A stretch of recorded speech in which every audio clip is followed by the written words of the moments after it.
ये तो आज हम देखेंगे मानव विकास की विशेषता और विकास को प्रभावित करने वाले कारक।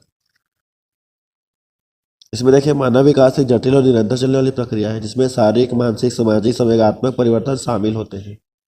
इसे समझना शिक्षा और मनोविज्ञान के क्षेत्र में अत्यंत महत्वपूर्ण है। विकास की मुख्य विशेषताएं हैं। विकास केवल शारीरिक वृद्धि तक सीमित नहीं है बल्कि एक व्यापक प्रक्रिया है। तो सबसे पहले इसमें देखिए निरंतरता। विकास जन्म से लेकर मृत्यु तक चलने वाली एक निरंतर प्रक्रिया है। यह कभी नहीं रुकता, बस इसकी गति समय पर धीमी या तेज हो सकती है। इसके बाद है परिवर्तन का क्रम। विकास एक निश्चित क्रम में होता है। उदाहरण के लिए एक बच्चा पहले बैठना सीखता है, फिर घुटनों के बल चलना और फिर खड़ा होना।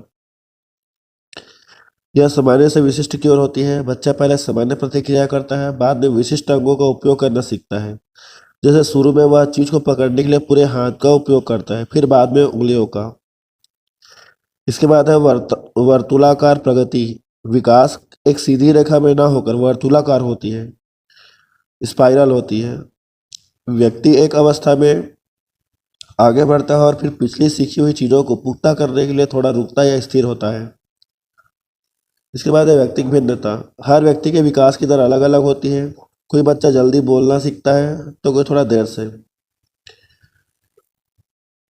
एकीकरण का सिद्धांत।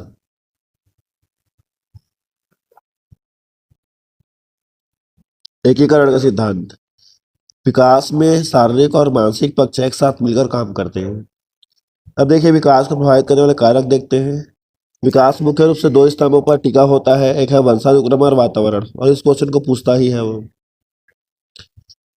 तो आंतरिक कारक है यहाँ पे वंशानुक्रम। माता पिता से मिलने वाली जीन्स शारीरिक बनावट, रंग, बुद्धि और कुछ हद तक व्यवहार को निर्धारित करते हैं।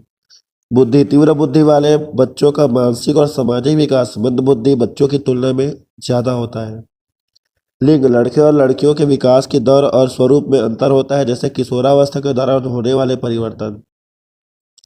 अंतःस्रावी ग्रंथियां। शरीर में मौजूद ग्रंथियों से निकलने वाले हार्मोन विकास को संतुलित या असंतुलित कर सकते हैं। इसके बाद देखते हैं बाहरी कारक है आपका वातावरण।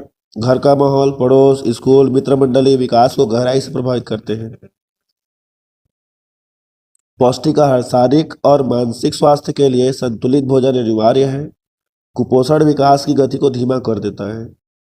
रोग और चोट। गर्भावस्था के दौरान या जन्म के बाद कोई भी गंभीर बीमारी या चोट विकास में बाधा डाल सकती है।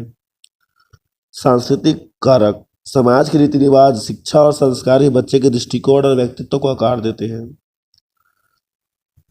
मुख्य चीज याद रखना है कि वृद्धि केवल मात्रात्मक होती है, शारीरिक होती है, एक समय पर रुक जाती है, जबकि विकास जो होता है वो गुणात्मक होता है और जीवन पर्यंत चलती रहती है। ठीक है, तो आज के लिए इतना ही। मिलते हैं अगली वीडियो में, तब तक के लिए बाय बाय।